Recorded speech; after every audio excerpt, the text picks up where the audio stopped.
मत मारो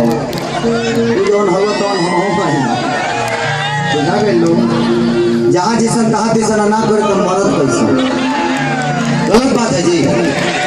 ये दुनिया में कोनो हम ही लेडीज थोड़ी बनल बनी।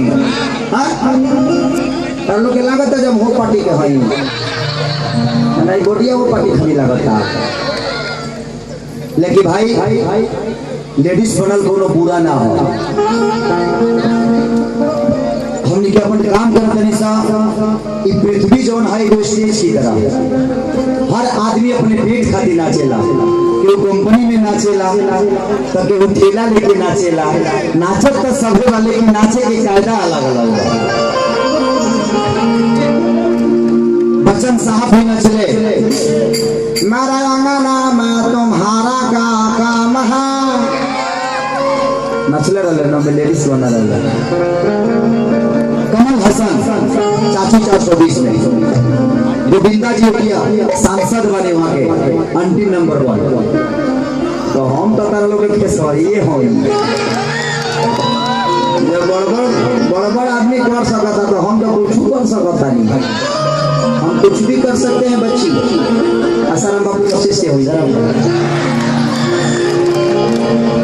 आसाराम बापू जेल जाने से पहले मुझे कहा के गए कि जो काम मैं अधूरा छोड़ा उसको तुम पूरा करेगा। और मेरे टारगेट में तुम भी हो। तुमको हम अच्छा शिक्षा देंगे। नंबर दे देना अपना जब जब मन करेगा ना फोन कर देना। मैंने मन करेगा जब हम लोग को प्रोग्राम करना चाहिए तब फोन करेंगे। ऐसे नहीं करेंगे तुम अच्छी मस्ती होगी। तो भाई जब हम पहली बार लेडीज बनी एक गाना रहे कि चूसता देवरा अब चूसता देवरा चूसता उठवा के ललिया हमार देवरा चूसता तू बड़ा हारा भाता घर में घुसता। तो पहली बार भोजपुरी के केहू कलाकार लेडीज बना ओकरा मतलब माई लोगों बन गई सब लोग लेडीज बनल लेकिन केहू में सूट ना कोई लॉस। अगर हम लेडीज बन जाए तो हल्का फिक्रा हो जाए। हम ऑर्डिनरी आदमी नहीं है।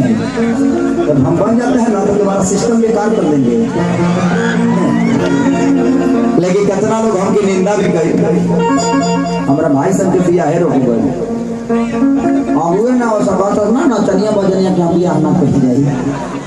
लेकिन आज तोहरा लोग इनके प्यार इतना मिल गई खेसरिया के कि शायद मंत्री विधायक भी सोचे थे कि हमारे घर में रिश्ता कर खाली तारा लोग आशीर्वाद से। हमारा भाई सब के बिया हुई तो तिलकवा तो हमारे पर जो ऊपर है लोग तिलक मिले लोग बुझला कि चला खेसरिया महीना के 40 लाख घुचता तो घर में था। कबो कबो तुम लोग कुछ दे ना ना सिस्टम है वो कैसी मसीह हमारा हंसना के दूसरा फांसी ले जाए। अरे कि मन कहली सिलवा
माई